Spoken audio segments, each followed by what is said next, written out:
Buonasera, grazie al professor Aldo Carosi, vicepresidente della Corte Costituzionale, uno dei 3 vicepresidenti della Corte Costituzionale, ma voglio anche ricordare e ringraziare il professor Paolo Grossi, che ha avuto l'amabilità di affidare all'Accademia Nazionale di San Luca il gradito compito di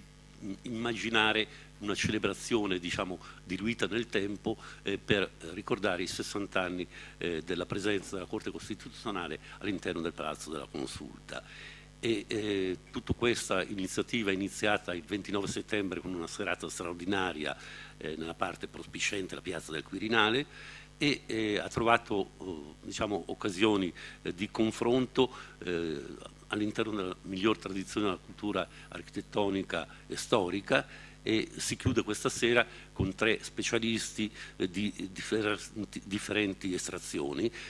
Voglio solo ricordare, prima di passare la parola al primo relatore, che l'occasione di mettere assieme diverse accademie nazionali, da quella di San Luca a quella dei Lincei a quella dell'Accademia Nazionale di Santa Cecilia, è stata la prima opportunità anche per noi di dare conto di questa possibilità di condivisione di progetti culturali che ci auguriamo possano essere sempre più tenuti in considerazione e avviati. E a questo punto lascio la parola al professor Gams. Ricordo che il professor Gams ha una consuetudine con la città di Roma, come tutti quanti gli altri relatori. Lui è tedesco di Temna, poi trasferito in Austria, ma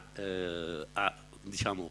basato tutta la sua formazione perché già da giovane arriva a Roma, si occupa come funzionario dell'Istituto Austriaco di Cultura e inizia una sua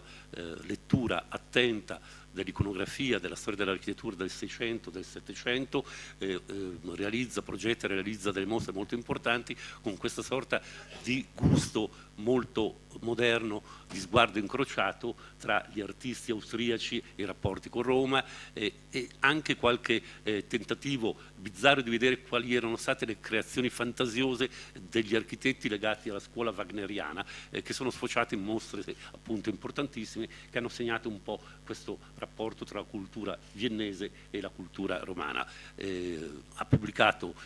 molti libri importanti, ma segnalerei quello più accessibile che forse sono i 2 tomi di Electa sulle vedute e che danno molto conto del suo modo di guardare la realtà urbana, architettonica e soprattutto il rapporto tra luogo e architettura